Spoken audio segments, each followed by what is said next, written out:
So let's start. So hello everyone. It's my great honor to host this lecture. Where you are welcome to join the online meeting hosted by RS Tech Alliances.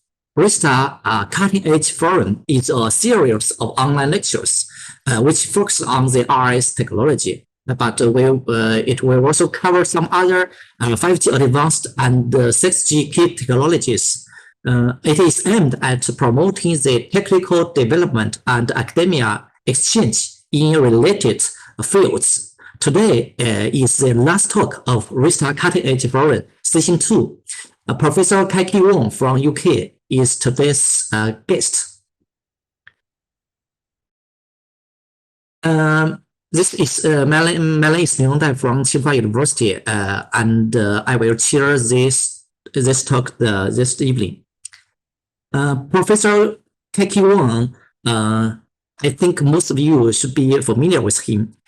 He received his bachelor and master and PhD degree all in electronic engineering from Hong Kong University of Science and Technology, Hong Kong in 1996, 1998, and 2001, respectively. He is a chair professor of wireless communications at the Department of Electronic and Electrical Engineering, University College London. His current research centers around 6G mobile communications. He is one of the earlier researchers who proposed multi-user MIMO. His first paper on multi-user MIMO was published in WCNC 2000, which appeared to be the first ever research paper on this topic. He is a fellow of IEEE and IET. He currently serves as the editor-in-chief for IEEE Wireless Communications Letters. So the title of his talk today is Bruce Lee Inspired Fluid Antenna System for Extreme Massive Connectivity. So here, this is the abstract. Later, Professor Kaiki Wong will introduce his works and his ideas on this topic clearly. This is the agenda of today's meeting. At first, I will give a short opening, and then Professor Wong will present his talk within about 1 hour, and then we have 15 minutes for Q&A. Okay, so Professor Wong, can you share your slides? Yes. Okay. So I'm going to share my slide now. Let me see.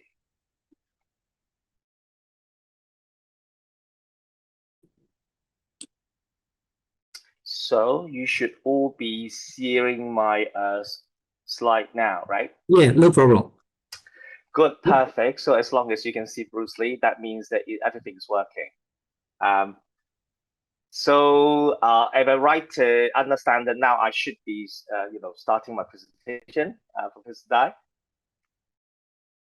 Okay, no problem. Please go ahead. Okay, cool. Okay, first of all, thank you very much for Professor Dai being the chairperson for my talk, and also giving me this opportunity to speak with massive audiences under the Rista seminar series. So Rista obviously is about RISC technology, right? It's a technical alliances, which is really a great initiative. And I, of course, at the end of this talk, I will also try to make a link with what I'm actually about to present, and then RISC technology, even though, even it's not like exactly talking about RISC around this technology. And I believe there are really, really interesting connections that I could bring in the end. But now, before I talk, I give my details presentations. So obviously, I think everybody see actually Bruce Lee on this slide. So that means that everything is working, and this is the slide that I'm about to speak. But okay, I'm going to explain why Bruce Lee is relevant to my talk a little bit later on. But now, just ignore him for the moment. Of course, we know he's a martial artist, but he's not actually working on, or he actually didn't work on 6G, 5G, or any mobile communications technologies before. But there's actually a very interesting connection I'd like to make between what he does or what he did, okay, and what I'm doing right now. So the topic of this presentation is about extreme massive connectivity. This is the goal that I have been trying to solve. And I don't mean to say that, okay, through this talk that I have solved this problem completely. No, I don't think so. But hopefully the ideas I'm going to present today actually show you a little bit of ideas that we might be able to finally close the gap, and then maybe we can contemplate the possibility of someday, hopefully we'll be able to achieve extreme massive connectivity. And obviously, I'm going to explain what is extreme massive connectivity later on under sort of 6G research. And another key ideas of this talk is what I call fluid antenna system, because this is the technology that I'm going to present or I'm going to introduce today, so that hopefully that oh, this is the technology that I am inventing or I'm proposing that lead up to achieving extreme massive connectivity. So for now, in order to give you a very, very quick idea, okay, without going into all the technical details, so what is fluid antenna system? So I'm trying to use this picture, okay, that we actually imagine, okay. So what is fluid antenna system? It could be something like that, okay. It may not look like this, but this would be my idea in my heart, for example. So this could be like a mobile phone which have so many high resolution, high definition pixels, okay, and each of these pixels could represent an antenna or some form of antenna, that we would be able to switch some of these and turn off some of them, okay, on demand, so that this would present interesting radiation characteristics. So for example, we might be able to realize the idea of position switchable, okay, antenna system on a little space, okay. For example, this one, so I may be able to just turn on maybe a couple of them, maybe here like 8 of them, and then turn off the rest of them. Then these 8 of them actually is like 8 individual antennas actually being activated, and then for wireless communication purposes. So why this would be interesting or why this would be useful, okay, so that would be the goal of my talk. Yes. Hi, Ken. So, Yeah. which page are you on right now? I'm still on the cover page. I'm still on the cover page. Don't worry. Okay. So I like to talk probably sometimes too much on one single slide. So this probably will make you worry. Okay. Do stop me if you feel like okay, that's something wrong here, right? Okay. Please go ahead. In fact, okay, this set of picture is my imagination of what possibly a fluid antenna system could look like.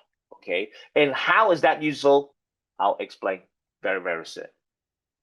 All right, now, okay, so you should be able to see page number 2 now. Okay, so the whole motivation of my talk is under 6G, right? So, now is 2023, right? So everybody is working so actively, and towards the goal, meeting the goals of 6G, because 6G is about to happen 2030. So that's like the timeline. So in order for researchers like me to understand what actually 6G wants, okay, so of course, like many other researchers, I read a lot, okay, try to read the white papers presented or produced by different companies. And one of those that I actually quite like it is the NTT.com's white papers published, I think, 2 years ago. So the way that they present the 6G goals is the following. So extreme high data rates, extreme coverage, extreme low latency, extreme high reliability, extreme massive connectivity, extreme low energy and cost. So these doesn't surprise us, right? Obviously, we know this is kind of like 5G goals, but make it harder to achieve. That's 6G, right? But something that I feel that it is important, but not many people try to sort of consider them together, is the last two. Extreme massive connectivity together with extreme low energy and cost. Well, massive connectivity, have we achieved it now with current technology? I don't think so.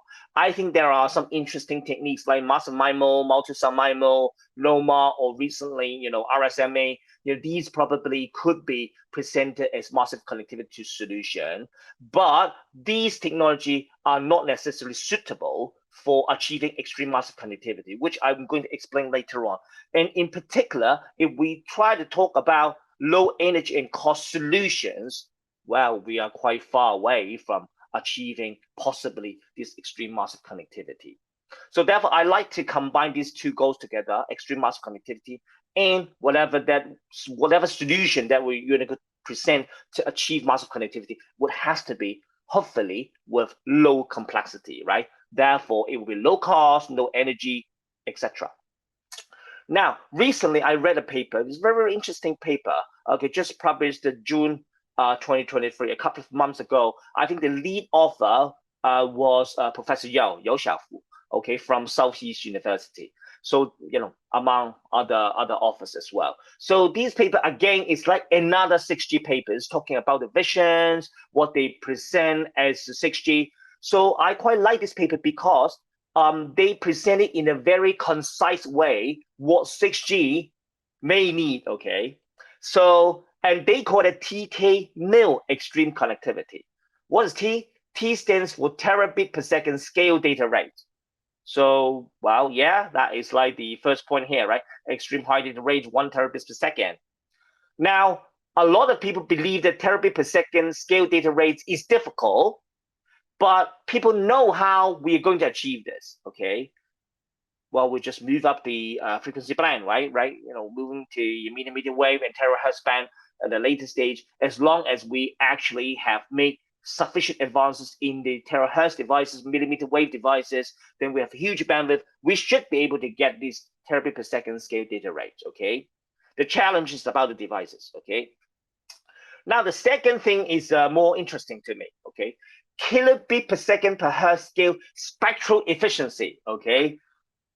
Wow, what's that, okay? So kilobit per second per hertz spectral efficiency, that means if I'm giving you 1 hertz bandwidth, you need to achieve 1 kilobit per second. This is ridiculous, okay? This is really, really shocking.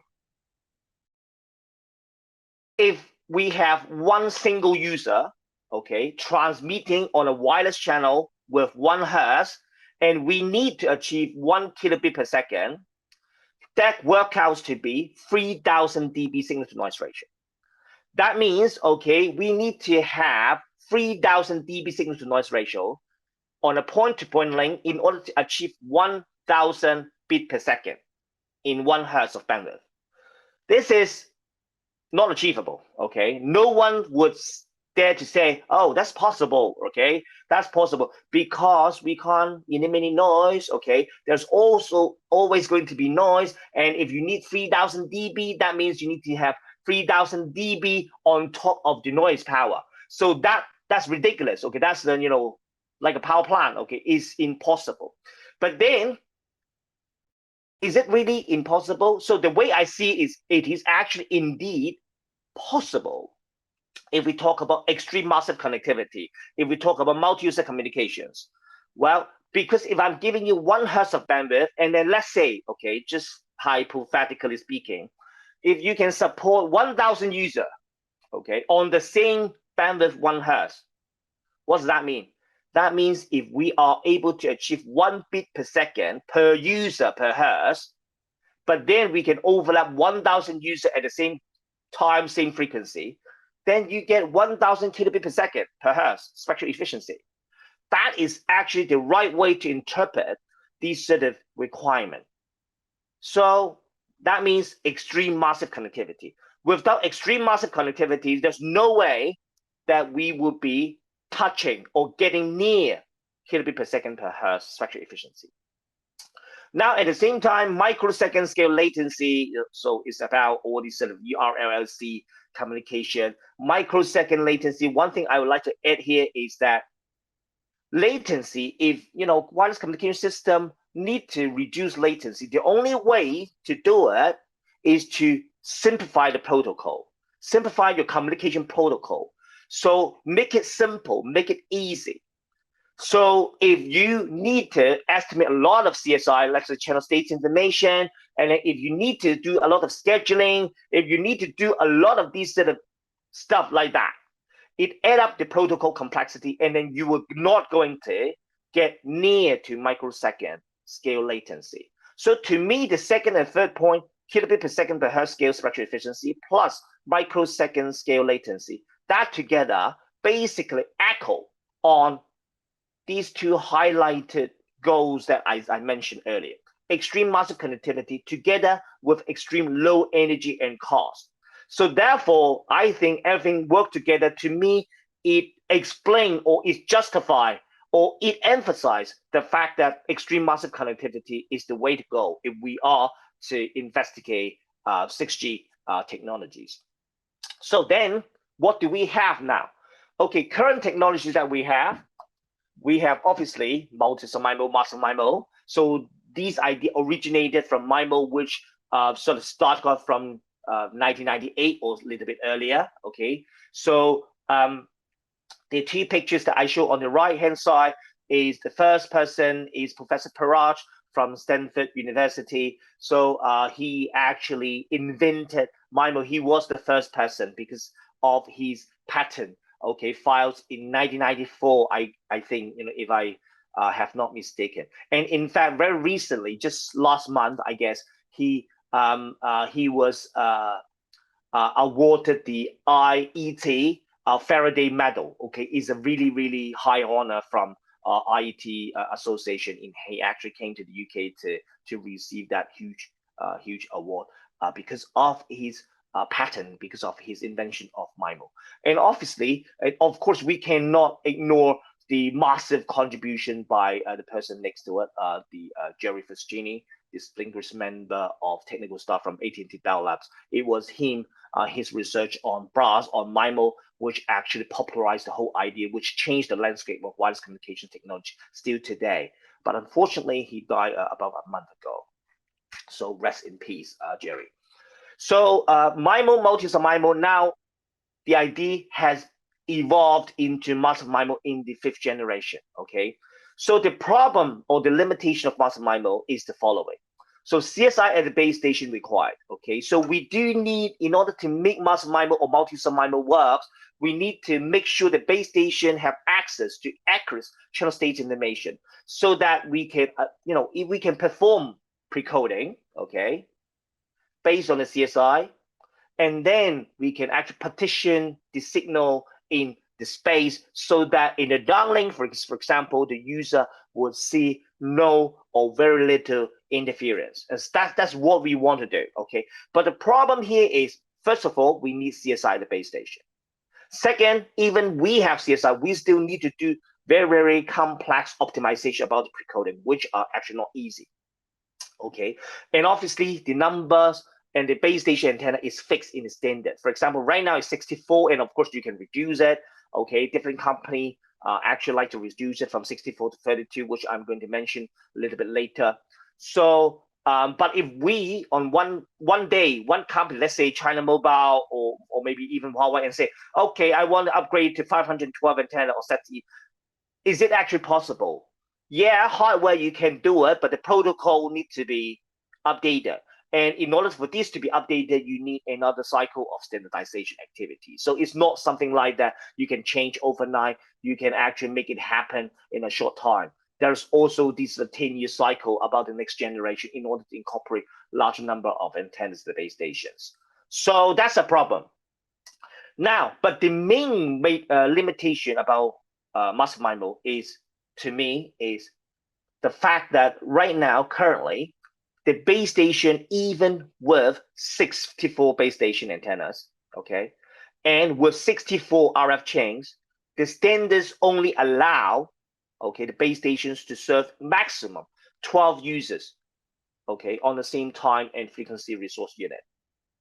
What is that? Okay, for me, okay, this is a big question. This is a huge question that as researchers working on multiple access, we need to try to answer and understand what is the actual meaning of this.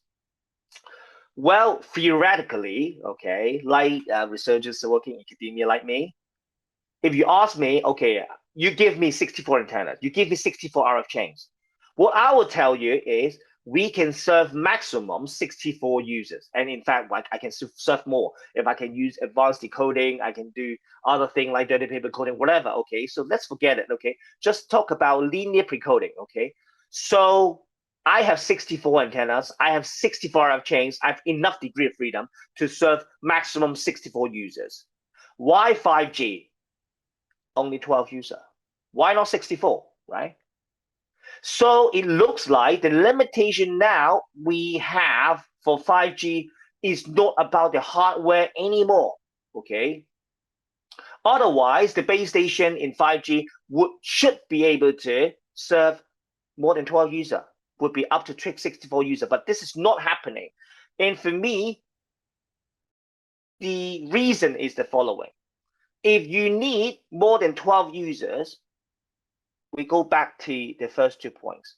We need accurate channel state information.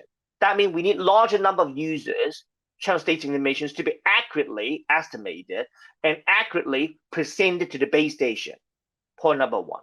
Point number two is then you need to run your pre-coding optimizer, okay, your optimization unit to try to sort it out, find a solution, and then you do it, okay. So that means right now, not quite realistic. Maybe to me, my understanding is maybe because it's harder to get more than 12 users CSI accurately available at the base station. So therefore, sorry, if we want to involve more users, we can't really do it. Probably we don't have time to estimate the CSI accurately involving so many users that can be available for the base station to do the pre-coding optimization. So therefore, we have to stop there. Now, if this is true, okay, if this is true, then the question is, what about 6G? If we want to upgrade it, like, okay, we want to increase massive connectivity, how about increase from 12 to 64? Then increasing the number of base station antenna is not going to be the choice. It's not going to be the solution. It doesn't give you the solution because it's not about the hardware. It's about the nature of the wireless communication channel involving a larger number of users. That give you the challenge that you are not able to estimate reliably all the user CSI. And that's not going to be accurate enough for the base station to do pre-coding that is effective, okay? So that is the situation. So therefore, to me, on one hand, I truly believe extra large MIMO or ultra massive MIMO is going to happen in 6G, definitely, okay? But they are not going to give you the massive connectivity solution. So if you like to rely on ultra massive MIMO to upgrade your base station so that you can support more than much more users on the same time frequency unit, no, I don't think so, okay? So that means we need something else, okay? So do we have something else? Yes, indeed, we have something else. We have NOMA, we have RSMA, right? NOMA, we have the great huge credit to Ding Jiguo, okay, from University of Manchester. He actually even though he didn't invent NOMA, but he actually popularized, NOMA a lot, okay? So people love it, and it's a great idea because, it's a very aggressive way of multiple access because basically it overlaps the user on the same time frequency unit and rely on, let's say, user clustering, okay, at the base station, choose appropriate users to be grouped onto a NOMA group. And secondly, okay, do proper power control. And third, the user level, they need to do interference cancellation so that you can, avoid the interference and then get some benefit of overlapping the user on the same channel. So it's really, really lovely idea. RSMA is similar, probably more general, which again, being pushed a lot by Bruno Klux from Imperial College, London. So these are great ideas. But similar to massive MIMO, I believe it also suffer from these same issues. First of all, channel state information at the base station, it has to be there, okay? Of course, it has to be accurate as well. Then we need the CSI to do power allocation. These optimization is not easy, okay? And thirdly, we need interference cancellation and the mobile devices.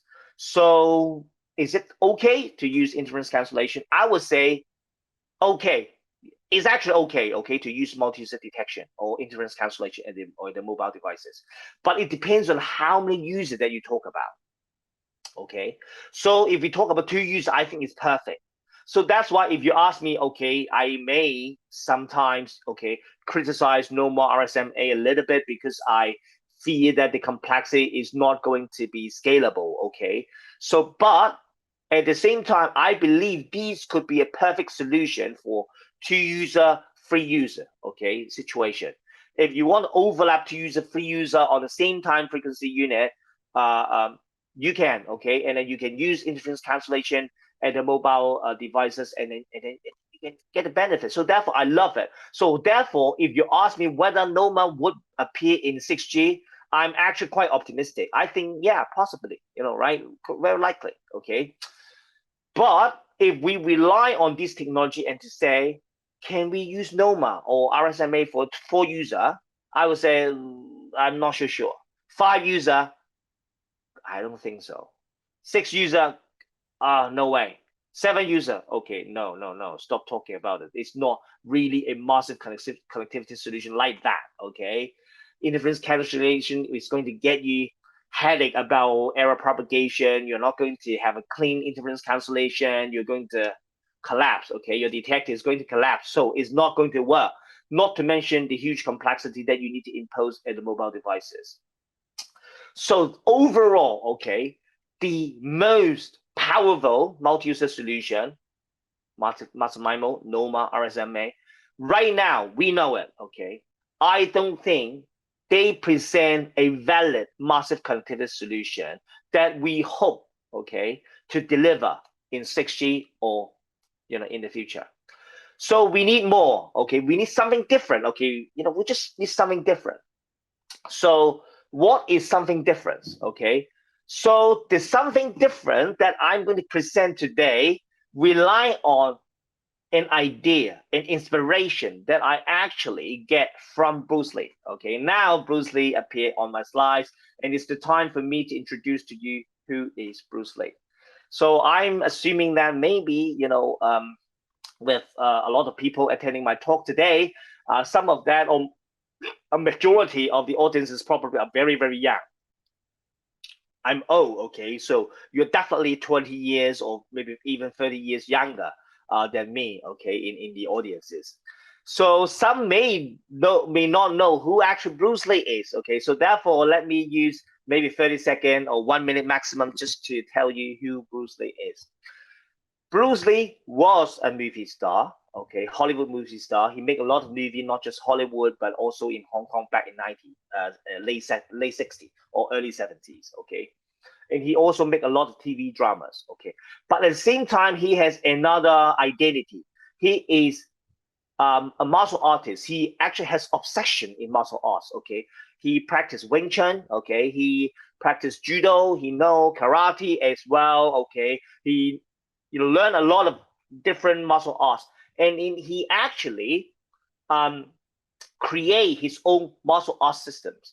He called Jeet Kune Do, So maybe some of you older ones have heard about Jeet Kune Do, So in one of his TV series that he participated, called Long Street, which was aired in 1971 September in the USA, that I think is like episode 6 or episode 7. He used his role in the TV series. He shared his idea about Jeet Kune Do, and it summarizes his philosophy. And this philosophy actually kind of empower me, enlighten me, and give me a little bit extra to understand what ideas that I can use, in my research. So this is what he had to say, which I try to cite it so that you can actually, try to listen carefully and see whether these actually echo you or resonate you. All right, this is what he said. Empty your mind, be formless, shapeless, like water. If you put water into a cup, it becomes the cup. You put water into a bottle, and it becomes the bottle. You put it in a teapot, it becomes the teapot. Now, water can flow, or it can crash. Be water, my friend. Okay, so a lot of people just try to remember the last sentence. That actually is a very, very good summary of what he said about Jeet Kune Do. Be water, my friend. So how this sentence actually helped me in research, in particular, how it helped me to develop a different mobile communication technologies. So we have worked on wireless communication research for a long time. In my case, more than 20 years. So what do I see? Wireless communication. And what is wireless communication in my mind, by the way? So wireless communication, in my opinion, is the most convenient form of communication because, there's no wire, right? You just, anytime, anywhere, you just have the communication. It's the most convenient form. But at the same time, technically, it's quite like a contradicting thing that you like to do, because in recent years, what we want wireless communication to achieve is guarantee service, ensure service, right? I need certainty, okay? Guarantee quality of service, reliability, right? All this nine, still 9, right? Like that, okay? So it's quite a contradiction because you want to get something absolutely certain, okay, extreme high reliability, but you know what? The wireless communication medium, the channel is highly unstable, uncertain. So with something uncertain, you want to deliver something certain. So what's going on, all right? So it's a contradiction. So what did I see? What have I seen, okay, in wireless communication effort? I saw people work on channel coding, like turbo code, convolutional code, recently LDP code, right, polar codes, right, for 5G. We see power control, right, resource allocation, like frequency allocation, adaptive signal processing, equalization, etc. Right? We see also relaying, right, and all that, right? Cooperative communication, multi-cell communication, cell-free massive MIMO. We see a chain interference alignment. We see a series of mobile communication technologies, very, very advanced technologies. And all what they want to do is one thing, adaptation. What they try to do, and including me, I have been trying to do, is I like to do some kind of adaptation through various different mobile technologies to restore certainty from a very uncertain wireless communication medium. So therefore, this echoes what Bruce Lee said, be water, my friend. Yeah, when Bruce Lee tell you, be water, my friend, what does he say? He doesn't mean that you become water because you're human, okay? You don't become water like that, right? It even breaks the quantum mechanics, okay, rules, okay? So this is not possible. But what actually he means to say is be water, my friend. That means be flexible, guys, okay? You need to be flexible. You need to react, okay, from the action from your opponent so that you can adapt to his attack and then to adapt your attack towards your opponent, in the most effective way. That's what happens, okay? So therefore, okay, I think that is pretty powerful statement because I then quickly see the connection between wireless communication research, which took place now more than 50 years now, and also martial arts when Bruce Lee sort of present the challenge of combat like that, okay? So then how am I going to make this useful, okay? Being flexible, okay? Yeah. So what is the ultimate way of making wireless communication system flexible? So I think the most important thing that we should make it flexible is the antenna, okay?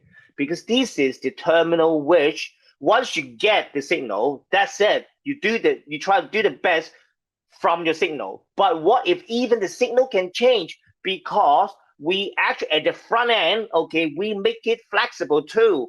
Yeah. So that is the idea that I actually created a couple of years ago. And in fact, we had this idea more than 8-9 years now, but we has most activities since maybe 3-4 years ago. And then we start publishing from 2020, okay, in communication letters. I called it fluid antenna, okay. So what is fluid antenna? Fluid antenna is actually a position flexible antenna. So when I had this idea, of course, we try to did the proper literature review to know what other people have done in the antenna community. Is it a crazy idea? Does it make sense, or is it really ridiculous? Is it rubbish idea? So we are happy to find that, in fact, antenna community people already work on, for example, liquid based antenna. So I created Spectrum published in 2019. I think some outstanding researchers in Nanjing, I forgot which university, they actually use water for antenna array. Okay, they actually create antenna array using water, and then they can do beamforming. Okay, this is really, really interesting.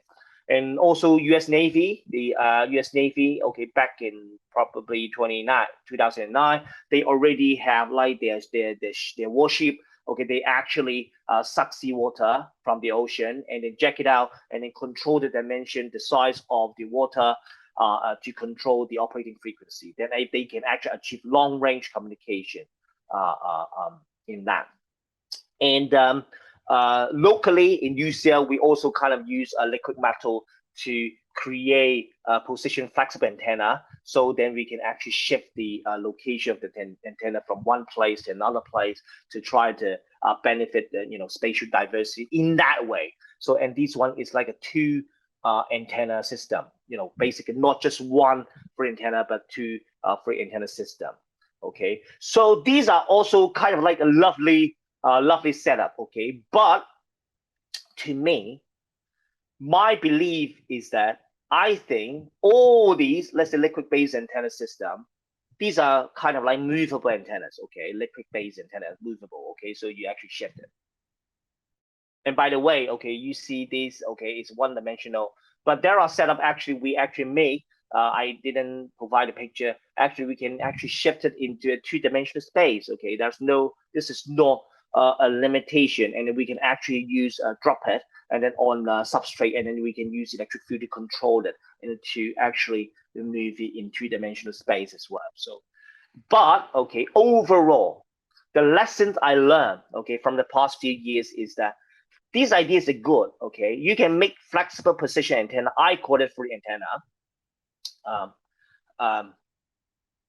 But the speed of changing the position of such antenna technology is quite limited. So in certain cases, you can use it, for example, Wi-Fi router or whatever, something, you can actually work on it, okay, for like, okay, dealing with shadow fading, whatever. Okay, that's fine, okay. But if we are to hope that we can achieve position flexible antenna in the millisecond range, okay, like 10 centimeter in millisecond, okay, this technology is not going to help you, okay? This is no way, okay? These movable antenna concepts not going to help you. So on the other hand, the RF pixel-based antenna technology would be really something that I think is really hitting the target. Well, we see, okay, so these are the pixel-based antenna created by HKUST, actually by my former PhD supervisor in Hong Kong. They actually presented, a few years back. Okay, the pixel should be smaller. Okay, in my mind, but they actually make it like this. Okay, so there are huge number of pixels put together. They can, turn on and off arbitrarily on demand several pixels. So this is nice. And also there are other people, okay, back in 2014 also have this sort of concept. So to me,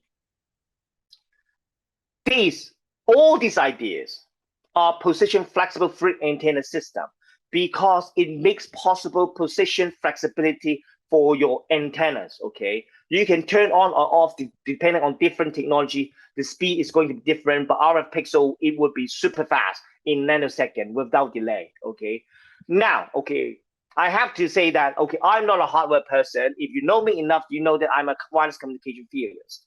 So I don't make any of this, okay? For my research work on free antenna system, I rely on my colleagues, Professor Ken Tom, who is a professor from antenna and propagation. He is making it, okay? So therefore, I will try not to speak too much out of my depth, okay? So now, what is the purpose here? Now, the purpose is, now, if you believe that position flexible antenna on a, for example, surface, okay, is possible, then how is that going to help wireless communications? How is it going to help multiple access? How is it going to help achieving massive connectivity? How is it going to help in achieving extreme massive connectivity that we want? Okay, for example, kilobit per second per hertz spectral efficiency.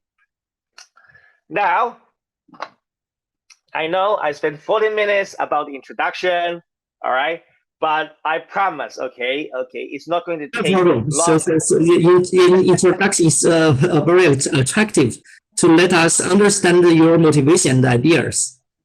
Okay, thank you, Professor Dai. Now, okay, so now if indeed you believe, like me, you believe position flexible antenna system is possible. Now let's imagine I put this position flexible antenna on the device. User 1, I have a position flexible antenna. User 2, I have a position flexible antenna. Like I said earlier, it could be 2D space, right? If you're crazy enough to make it 3D, you can, okay? But for illustration purpose, I've just focused on one-dimensional space here, all right? Because it's easy to explain.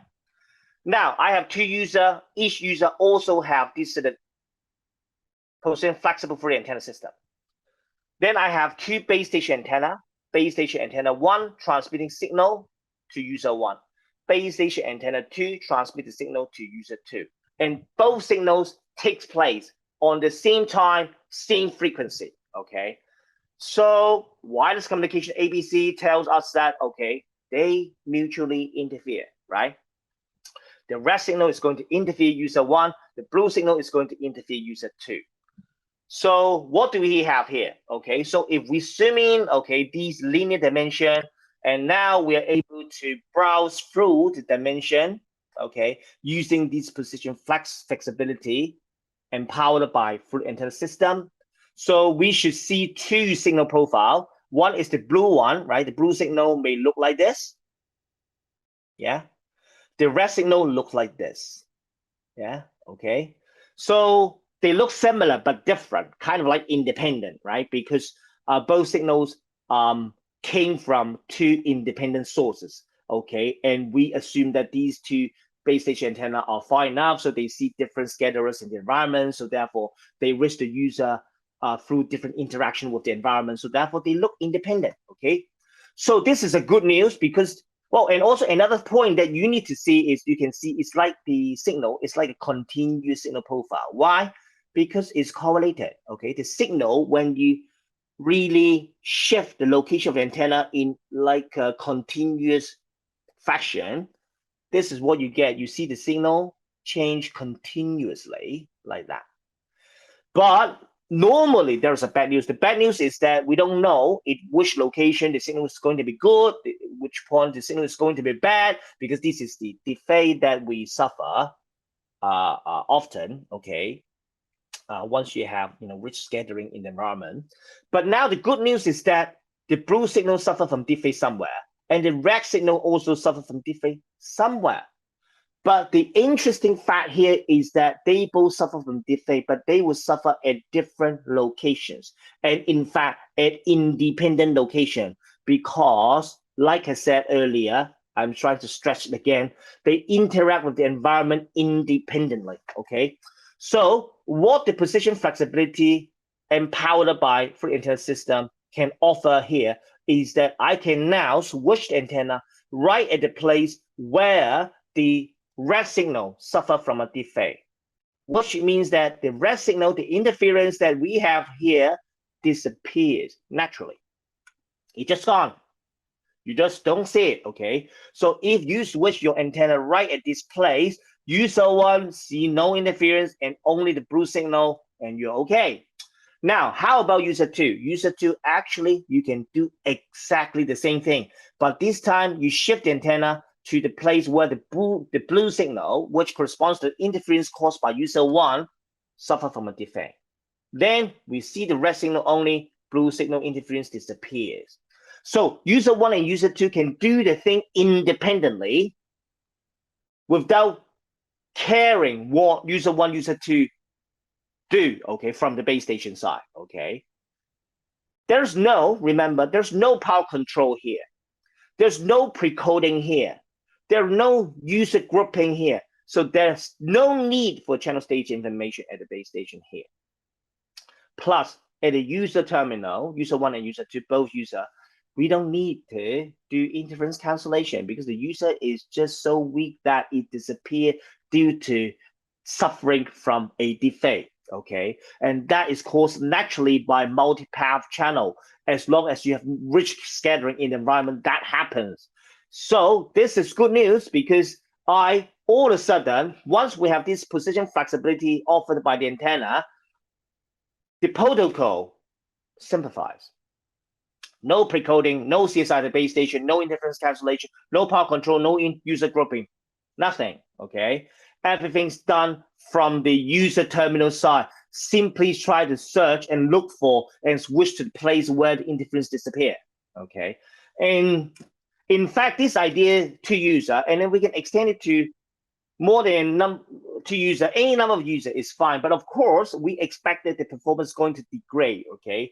Because if you have the third user, the fourth user, the fifth user, it will be harder to find a place where all the users suffer from a defect, yeah?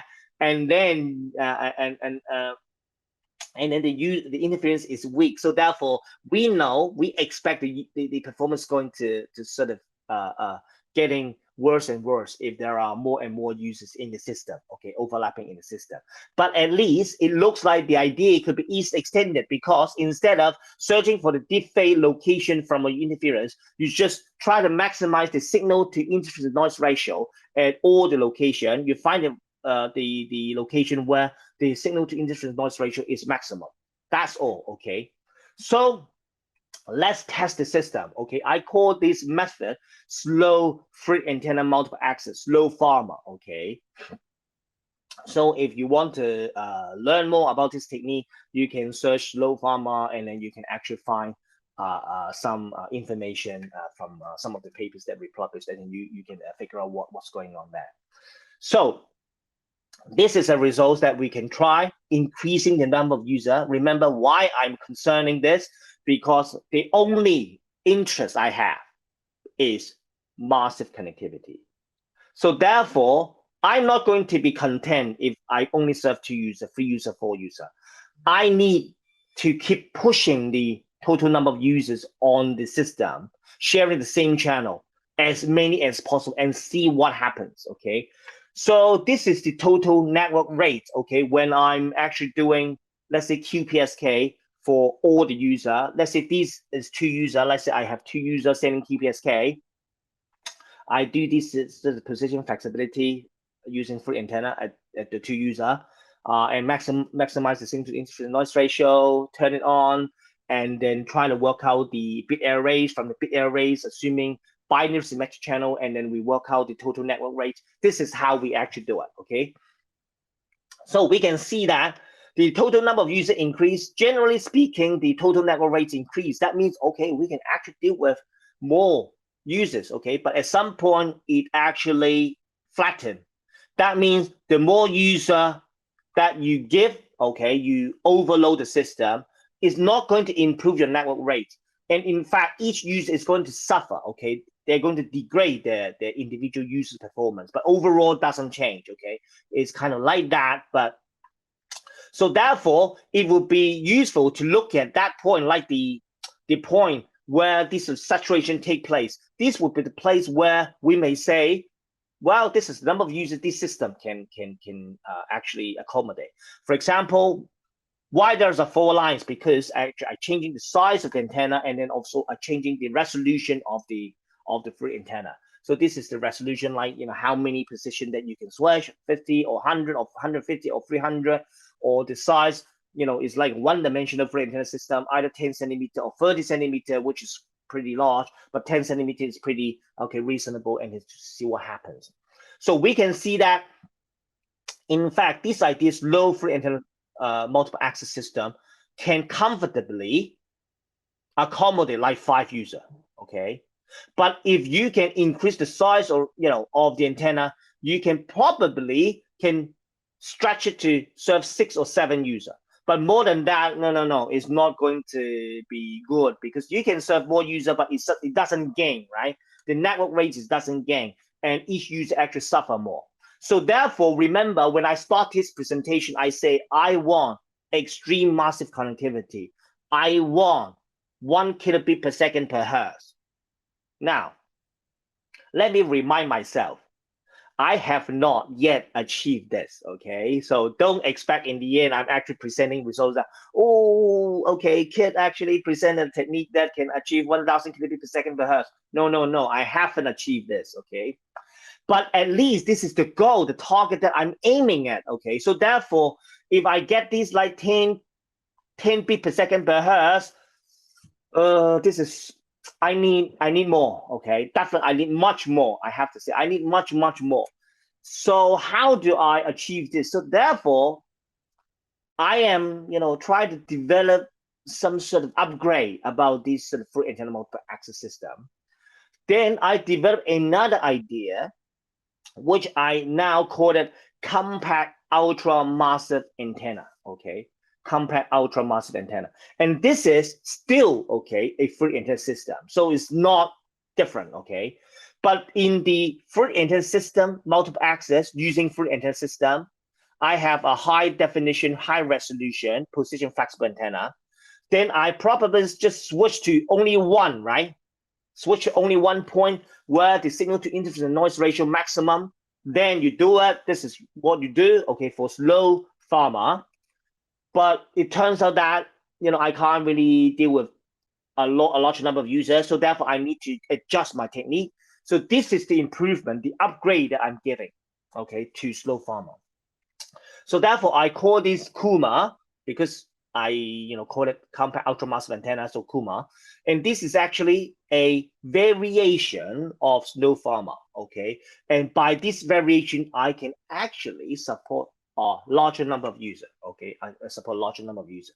So the techniques is the following, okay? Instead of turning on one position, I turn on multiple position. I probably turn on like 100 or 200. Let's say if I have 1,000 location here, let's say I have 1,000 location, I can switch my antenna. But then this time I turn on 100, 200. Then your question, if you work on master MIMO, you would say, now you turn on 100, 200 antennas. So that means you need 100, 200 RF chains. How's that going to work? So, Kid, you're talking about mobile devices. Even we're happy that you put 1,000 antenna there, okay? How is it possible to put 100 RF chains?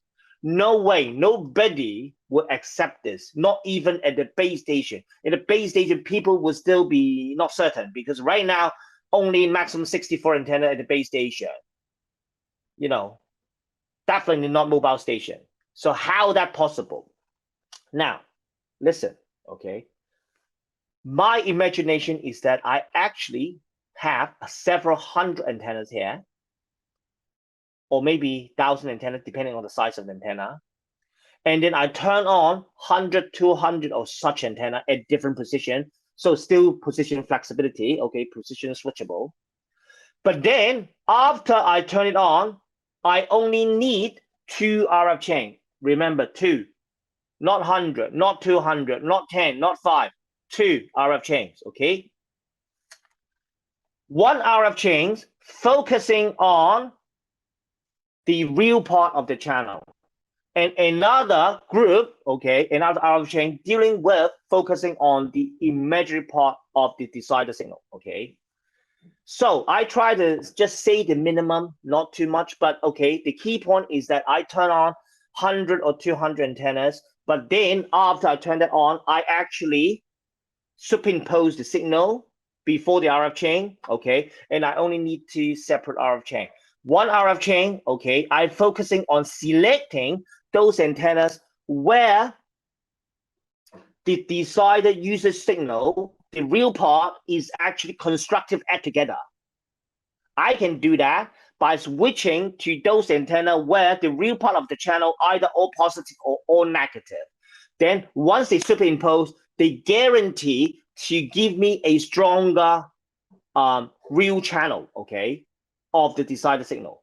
Similarly, for the other RF chains, I switch another 100 or 200 antennas, and then I get them summed together, aggregate them, okay, without co-phasing. I'm not doing any phase shifter, okay, just add them superimposed in the analog domain. So when I add them, I choose those activated ports carefully so that the imaginary part of the decider channel are either all positive or all negative, so that after this sum, the imaginary part of the decider signal channel gets stronger, okay? So because of that, I built up the advantage between the interference signal and the decider signal, because if I activate 100, 200 antennas, the interference comes in and then they sum together, but they cancel, right? Because they just superimpose randomly. So therefore, on average, they kind of cancel, okay? So therefore, then I have two signal, and then I do some simple, mathematics like matrix inverse. This is like a very simple 4x2 pseudo inverse computation. And then you can estimate your data. And this is the data that we do the decoding, just like before. Now I'm ready to show you the results, okay? So I probably just need 10 more minutes, and then we'll be done for this presentation. So do not worry, I'm not going to overtime too much. So now I'm going to present you some results, because I'm imagining, or I'm considering a scenario where all these little antennas, okay, put together in high density, that's going to be mutual coupling, right? And also, in order to put a lot of antenna on the device, that means the antenna needs to be kind of small, right? So therefore, it makes sense to consider millimeter wave band, terahertz band, something like that. So therefore, I actually consider millimeter wave band. I consider 26 gigahertz, 40 gigahertz. Okay, I also try to consider 6 gigahertz, okay, earlier as well. But in this sort of millimeter wave band, there's not going to be rich scattering. It's not going to be rich scattering, right? So there's going to be finite scattering scenario. So therefore, I actually consider finite scattering scenario, consider mutual coupling in this situation, and try to test this sort of Kuma idea and see what happens. So 2 results, okay. One result is, remember, finite scattering, I only consider 2 multipath, and there's also a direct line of sight. This is the channel characteristics. And then I consider 25 times 13. So, several hundred, right? Several hundred, I think something like 300, antenna. And remember, I select a lot, and then I have 2 RF chains, okay? So slow farmer is the first version of the free antenna multiple access system that I show you, I talked about earlier.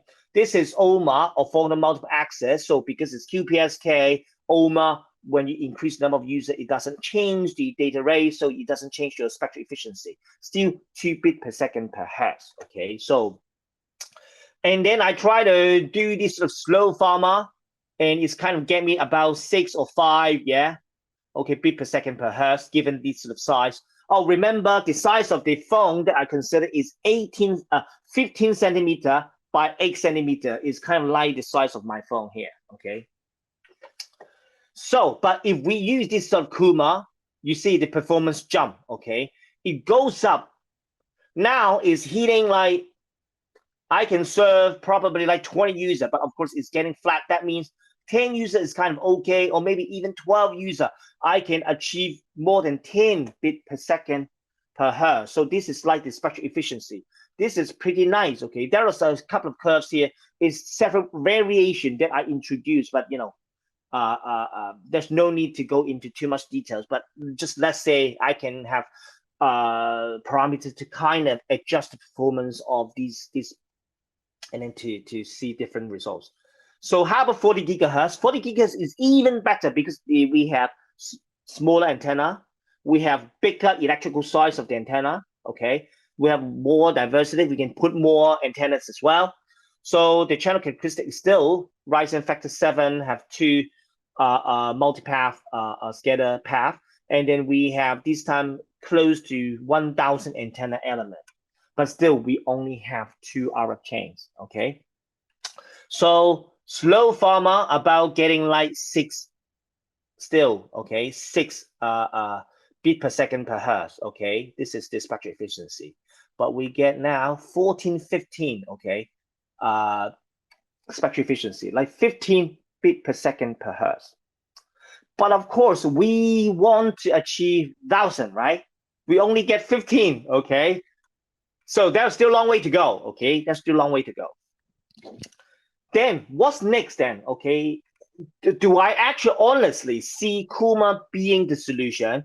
Given this solution, I would say this is really good. I'm happy for it because I don't see other methods can achieve similar performance because remember, I have no precoding, no CSI to base station, no power control, no user grouping, no interference cancellation, and yet I'm able to support 20 users achieving 15 bit per second per hertz spectral efficiency. I think it's pretty useful, okay? But to reach 1,000, how? But then suddenly, then I try to do some performance analysis to try to understand what's going on. And then I actually try to consider a theoretical scenario, okay? This theoretical scenario assuming no mutual coupling. So that means if we are able to put high density antenna elements in a small space, but somehow our antenna experts is going to eliminate the mutual coupling. Okay, it's a theoretical idealization. It doesn't happen now, but let's say this is the situation. And also, let's say it's not finite scattering now. I don't care whether it's millimeter waves, 26 gigahertz, 40 gigahertz, I don't really care. I still consider rich scattering environment. Let's say if these actually happens, okay, in like a dream scenario. This is not a practical scenario. I have to remind you again. If we have this dream situation, what Kuma can deliver?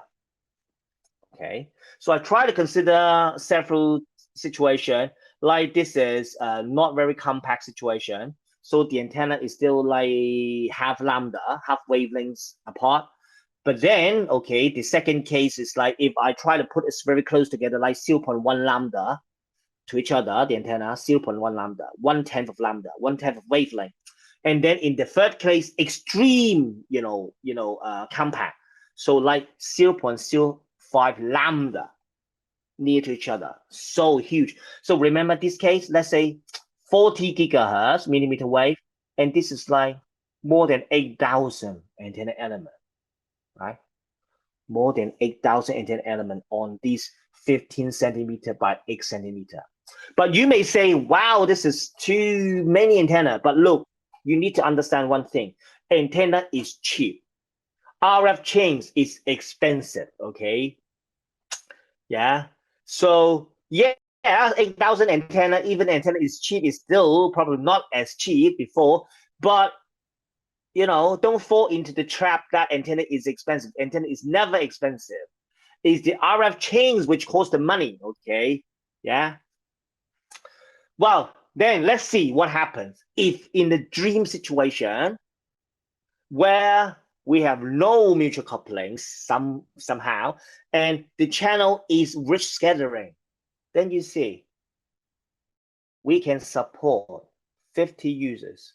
This is 6 gigahertz, even 6 gigahertz. The electrical size of the phone is not as big. And then this one is the Kuma. If I put antenna element half wavelength apart, okay, but if we try to put it more compact, okay, the performance jump, okay. But this performance jumps only happens if there is no mutual coupling, and if there is rich scattering, which is a theoretical idealization, meaning we have infinitely many multipath, which doesn't exist in real life, I have to say. But then if we actually have this situation, it jumps. If we make it even more compact, 0.05 lambda, it jumps even more. Of course, there's a smaller jump now. But this is what happened. Wow, 50 user, and then we can actually hit 40, okay, bit per second per hertz. And this is ergodic rates, by the way. This is not like binary symmetric channel, so therefore ergodic rates is supposed to be higher, okay. But anyway, okay, what I want to see is if I use this idea with no mutual coupling, rich scattering, how high I can jump, okay, the capacity, how many users I can deal with. Now, how about 26 gigahertz? Okay, 26 gigahertz, 200 users. Yeah, 200 users without pre-coding, without CSI at the base station, without power control, without user clustering. Just give me any 200 users, and then without interference cancellation. Even you use interference cancellation, it's not going to work. 200 users, you do interference cancellation, your error propagation is going to be too big to work. Okay, so and then we just need the users to have Kuma, and you see what happens. It jumps. Okay, the Kuma increase the density, it jumps. You can see right there, let's say this point, we get more than 700 bit per second per hertz. Now we're getting closer, right? We're getting closer. Remember, 1000 is the target. 1000 is the target. I'm not getting that yet. Okay, 400. Okay, how about 40 gigahertz? 40 gigahertz is even bigger electrical size. 300 users, hitting 750 bit per second per hertz. So, and it is still going. So in theory, I can still try to test what happened in 400, 500 users. Maybe we're going to hit, 1000 kilobit per 1000 bit per second per hertz spectral efficiency. But I can't really show the results anymore because I use MATLAB. Okay, I use gamma function. The gamma function in my computer, it explodes. Okay, when it hit like 343, this number after that, I couldn't really work it out. So I truly believe if these results are something that we go by, we can indeed achieve kilobit per second per hertz spectral efficiency by supporting like a couple of hundred users on the same channels, okay, without CSI at the base station, without power control, without interference cancellation, without user clustering, user caring, nothing, okay. But I need to remind myself that, okay, this is misleading, okay, because how are you going to not have mutual coupling? In reality, you do have. And how are you going to have that millimeter wave band? You still suffer rich scattering. It doesn't exist, okay? So therefore, this is the link that I would like to draw, even though I haven't yet done it. I'm doing it every day now to see the potential of using RISC, okay? It's a RISTA, okay? RISTA summit I'm doing, right? So it's the Technical Alliance with huge interest in RISC of technology. In my mind, RISC can be used in a different purpose. We can use RISC as artificial scatter. We can put numerous, maybe 100, 200, okay, scatterers, okay, artificial scatterer, RISC in the environment without optimizing them, okay? Yeah. Okay. Yeah, without optimizing them. Okay, can you hear me? Because I can see that my network is not very stable, and hopefully No problem. you guys can we can listen to your voice clearly. Okay, no problem. Okay, that's great. That's great. So that means we could deploy RISC as artificial scattering surface to create or recreate RISC scattering environment that's suitable for Kuma to work in the millimeter wave band. But again, okay, this is not yet explored. I cannot say too much because I may be wrong. We don't know. We don't have the result. But this is the hope that I'm presenting now, okay? So finally, okay, that's the conclusion. Remember, free antenna system doesn't necessarily involve free materials as antenna. Okay, free antenna system include all form of movable and non-movable flexible position antennas. And in my mind, I'm particularly interested in the pixel-based antenna system to realize this concept because we can switch it with no delay, okay? And it actually saves us a lot, okay? And Kuma idea, remember, we might be able to, okay, given the right condition, we might be able to support 100 users on the same time frequency unit without pre-coding, without user pairing, no power control, no interference cancellation. And remember, we only need 2 RF chains, not more than 2 to work. So, okay, before I finish, okay, I just like to screen through. There are other ideas actually we work on. And then one message I would like to say is, yes, my research, my presentation now, I'm focusing entirely on saying normal RSMA, multi-user MIMO. Okay, these are complicated. I'm not going to consider that, and then I'm going to consider flexible precision antenna alone. But the truth is that we should consider these together. Okay, so therefore, in fact, currently I'm working very with great interest about combining free antenna system, I call it FAST, with other existing technology.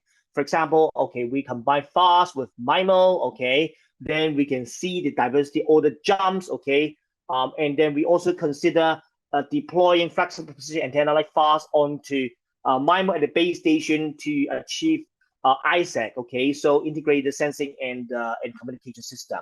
And the interesting results is that we can actually make the performance jump, okay, right? You know, we can make the performance jump. This jump is caused entirely by the increased degree of freedom due to the position flexibility at the antenna, okay? And of course, we combine FAST with NOMA as well. We can see that we can actually improve the signal to noise ratio or have energy consumption reduction by 9 dB. Some rays jumped as well if we use flexible precision antenna together with NOMA. So they are not mutually exclusive. And the idea that I'm presenting is not trying to say, okay, all this is user and multi MIMO, master MIMO, NOMA, RSMA use. No, okay. The correct interpretation should be, now through this talk, I'm giving you a new idea, a new degree of freedom that you can actually use and consider, incorporate into your existing research. Maybe you're working on over-the-air computation, you're working on edge computing, you're working on wireless power transfer, you're working on any other technique, NOMA, UAV, whatever, okay, RISC. You can always bring in free antenna system into it and then to enrich your research scope, and then you start working on something new, okay? So really lastly, okay, thank you very much. If you're interested, go to this link, okay? We create a website which we create. We include some basic information about free antenna system, and also we try to update the list of recent literature on this topic, not just by us, by other people as well. You can actually keep track of the progress of these area.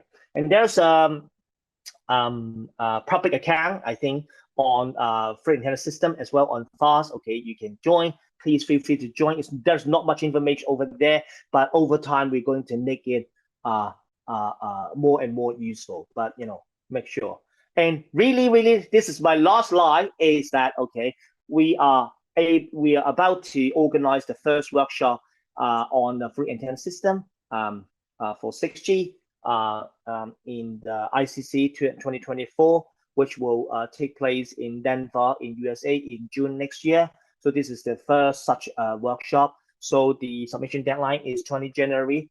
I really hope that, you know, someone like you, okay, who interested in this idea, and then try to do something and then submit to our workshop. And then, you know, I'm not going to submit any paper to my own workshop. So therefore, I'm actually primarily just interested in receiving other people's submission and then try to learn what other people are doing.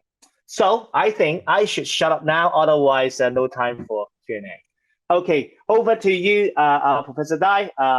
Any questions? Okay. Welcome. Thank you very much. Okay, thank you very much for your very professional and attractive talk about the new concept of fluid antenna system. I think you should be one of the first researchers on this new topic. So thank you very much.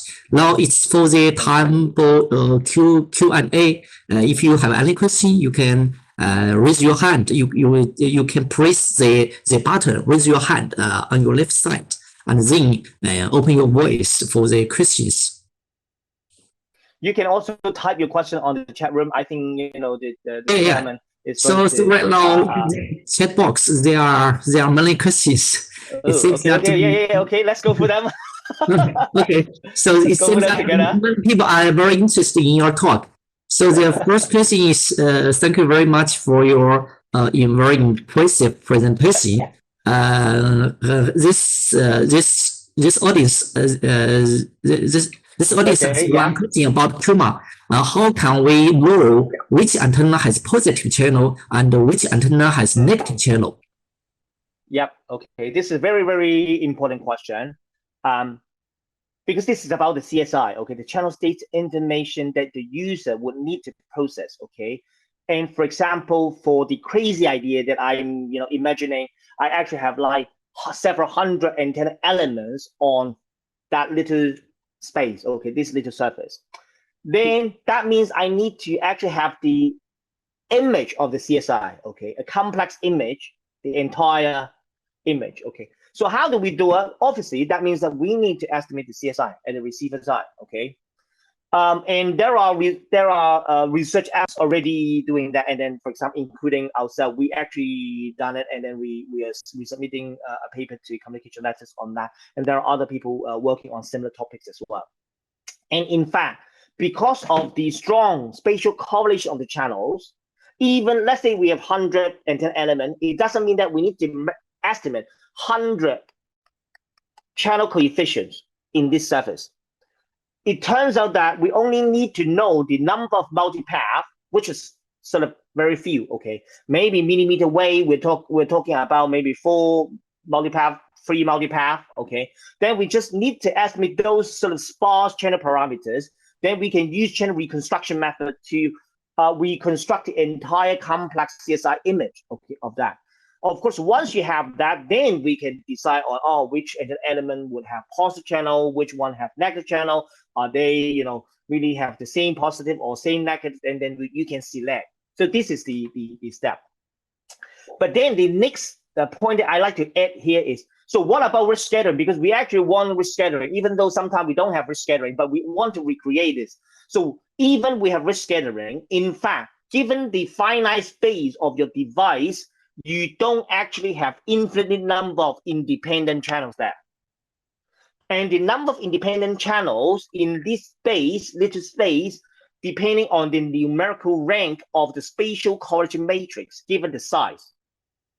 So that number of independent channels would determine the complexity of your channel estimation, okay? So therefore, the larger the size, the number of independent channels that you're able to have is larger, then you probably would increase the complexity of the CSI. But this is more like similar to MIMO, okay, when you do channel state information estimation.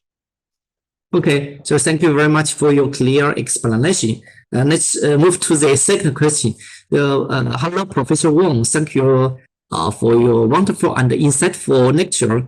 I have one question: that if a fluid antenna system could be equipped at both the transmitter or and the receiver, if yes, could the system performance be further enhanced? Which side of fluid antenna is more important, at the user side or at the base station side? Well, okay, in theory, you should, okay, under ideal situation, which means that if we have the CSI ready, okay, forget about how hard it is to get the CSI. If we have everything ready from both the transmitter and receiver side, then we should use these 3 antennas at both sides, because I promise the performance is going to jump, okay, bigger, okay, yeah. So therefore, in theory, we should place at both sides. But then when we sort of get into the reality, like, okay, the complexity of getting CSI and everything like that. So that's why if we always have the CSI perfectly, we just do multi-sum MIMO, right? Increase it to 1024 antennas. Okay, we just do multi-sum MIMO, serve 1024 user, and then we get more than 1000 bit per second per hertz spectral efficiency. Easy, right? But it is the practical challenge that stop us from thinking that we should make the base station even more complicated than we have now, okay? But then, to me, if we are able to have 64 base station antenna for 5G, and we have 64 RF chains, yeah, then we should use 64 with RF chain 3 antenna as well, yeah? Because I suppose we estimate then again, maybe 12 user CSI, still 12 user CSI, increase a little bit of complexity of the CSI, and then you can enjoy the additional degree of freedom of the position flexibility to do even better pre-coding, okay? So for example, in my group, we have worked on only apply this sort of free antenna at the receiver side. We've done something. Okay, we publish paper. We also try to consider, okay, only use free antenna at the base station side, uplink, downlink, and achieve something. Okay, but the receiver side, no. But if you say both sides, okay, base station, receiver, we also done something for single user, okay, like the MIMO fast case. But if we are talking about multi-user MIMO, but both side free antenna, we haven't done it yet. Not because we don't want to, but because the challenge, okay, even the optimization is going to be crazy, okay? So, but if you ask me whether this is an interesting research, I would say definitely, okay? Because if you succeed to do it, you will see a huge gain because the additional degree of freedom.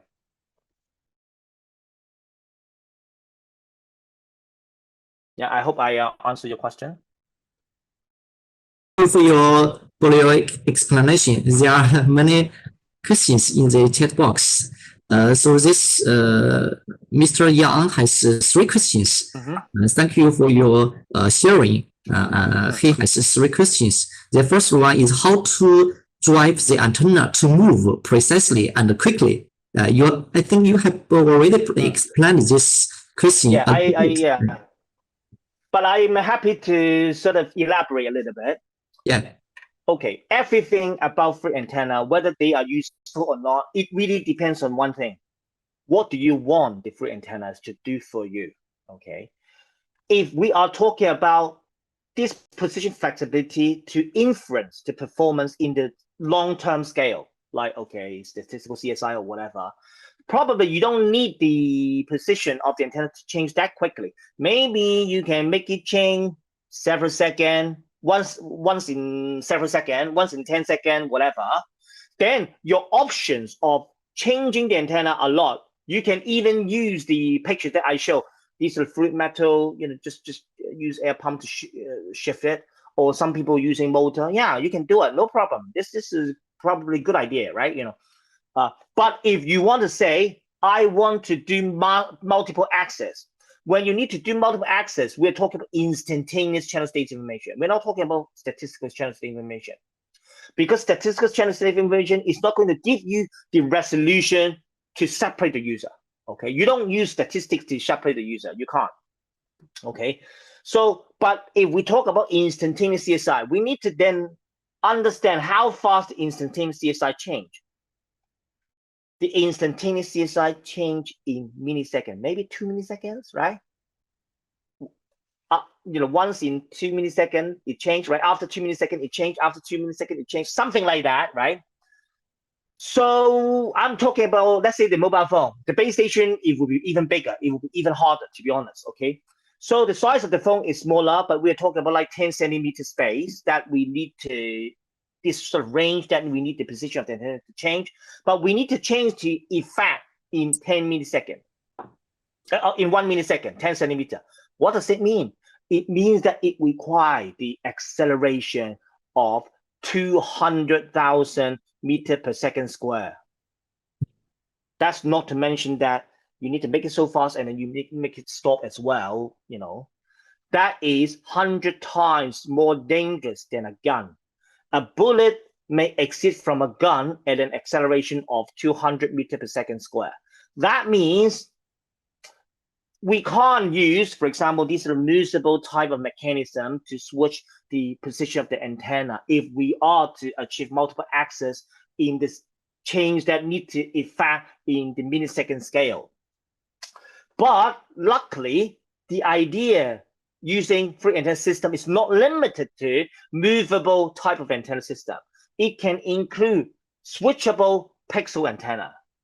So that's why I show you the picture like, okay, if we actually have high definition pixel tightly, sort of placed onto a surface of the phone, there's no delay. We can switch it. And if you want to use the word move, we can move it. We move it in nanosecond, microsecond.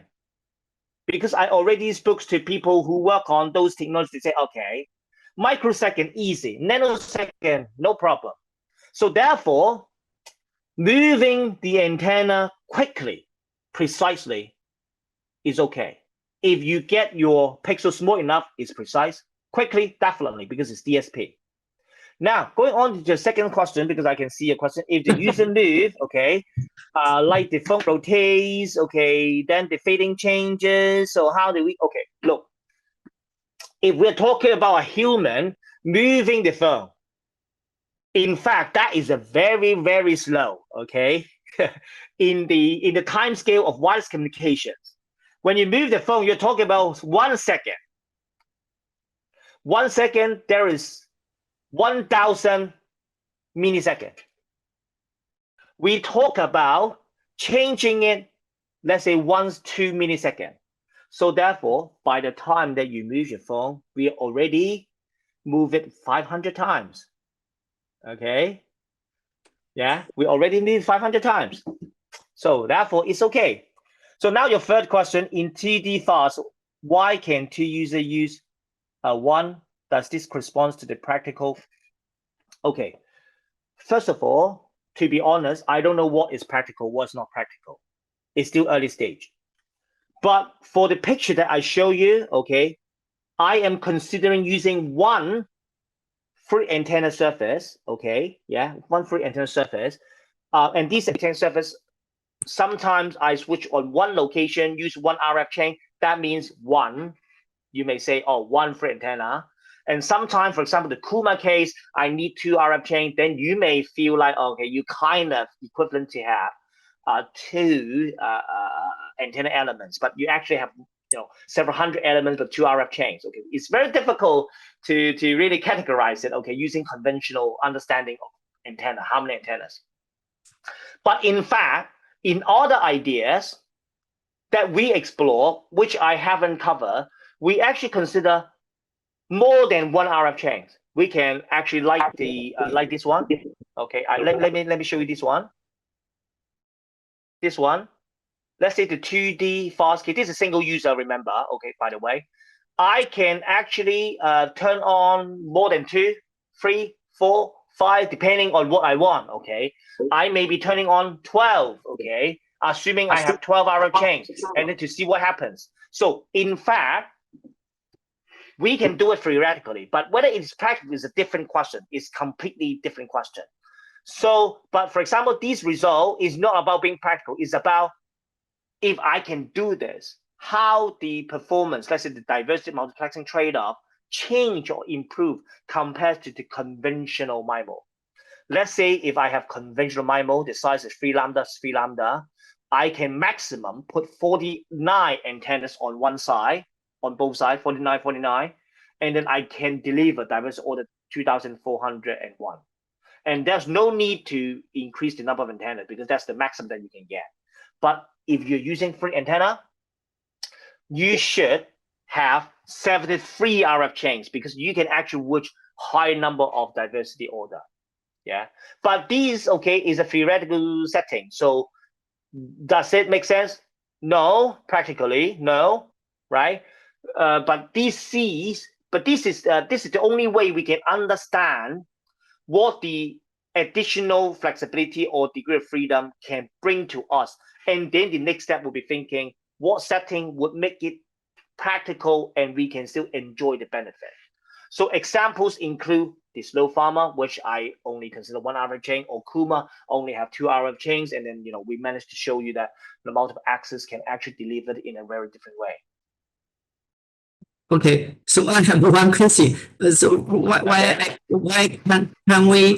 why can't we see your face from the camera now? Okay, so I don't know why. Okay, let me see. Okay, so let me just turn on my camera. Can you see me now? Okay. Yeah, no problem. so let's move to the next question. So, Professor, this is a very interesting research topic. I have one question for you. So, what's the cost of using this technique in existing MIMO communications? What's the main challenges? Okay, so there's a personal cost. So there are like the research cost. Okay, personal cost is, I think, like many other giants or previous researchers, when they like to start a new research topic, the cost is that nobody believed it. Okay, and then you got a lot of sticks, a lot of criticism, and then people just don't fall to it and say, okay, Why? Okay, I have MIMO already. Why I need this and that? So that is my personal cost that I have been trying to pay, okay, over the past few years, struggling to get our work published and all that. But now probably it's hopefully better if, for example, people like you, if you believe that this could enrich your research and then you join, there's not so much cost of doing research in that, okay? So it is nice. So about existing MIMO, like I said, fast is an idea that can make MIMO better. So we don't have to say that fast replace MIMO. No. This may be my original motivation, like, okay, MIMO is too complicated. Can I think of something else? That's not the result, but it doesn't have to end like that, okay? And if you ask me now, I honestly think that no, it should not be my desire, my intention, my hope to replace any existing technology. NOMA, RSMA, MIMO, multi-user MIMO, I love them. They should stay, okay? It's just that if you like the idea that I present, bring it on, okay? Include them and then make it better, okay? So therefore, in that sense, I don't think there's no cost of using, okay, so if you talk about the practical, like, okay, the actual cost, okay, practical cost, I don't know yet, okay, we are making it, then, the cost will come, would sort of be more obvious, in the years to come. But you will see that the idea or the way that I do my research now, I'm always be conscious about the cost. So that's why when I present new technique, I try to limit the number of hours of change. So that's the one way of kind of controlling the cost. But there are a lot of challenges, if you ask me. Oh, okay. CSI estimation challenges, okay, optimization challenge. Once you increase the degree of freedom, right? And the practical implementation challenges. And when you integrate with other techniques, so there is going to be a whole lot more challenging. So there are a lot, okay? So I really probably need another 1 hour just to tell you. So therefore, it is a good news, okay? Having challenges is good news.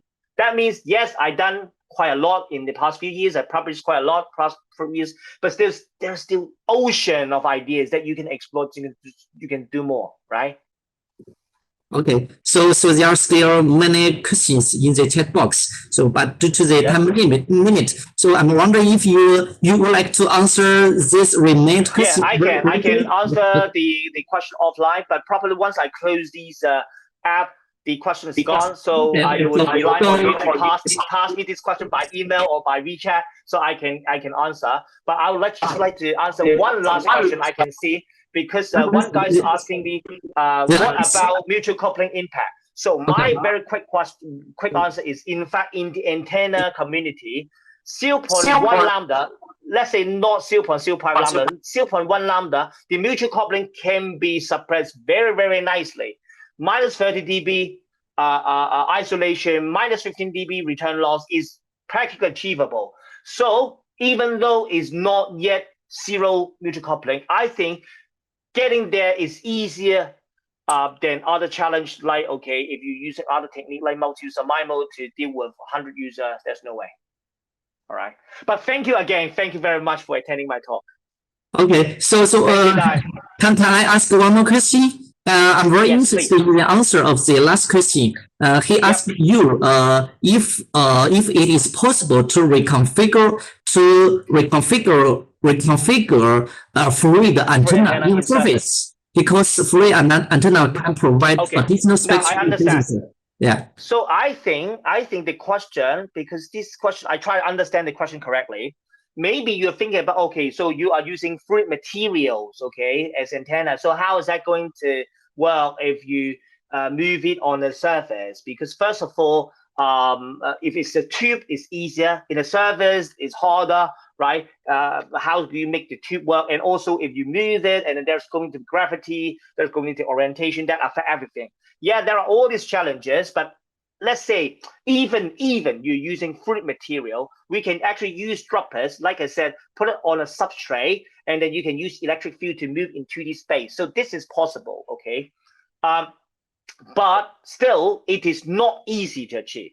The speed is going to be a limiting factor, like other movable antenna system.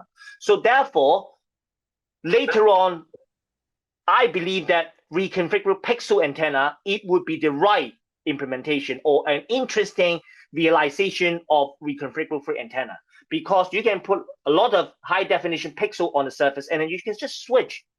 There's no free material involved, okay? In fact, there's all these probably dipole or pixel or patch antenna. You just put it so tightly and compact together and then you switch, okay, on demand. So therefore, even in 3D, no problem. If you're bored, you put it on like a ball, why not? You can do it. Okay, so thank you very much for your presentation, and thank you for the audience for your very professional questions. So however, it's due to the time limit, we have to stop here today.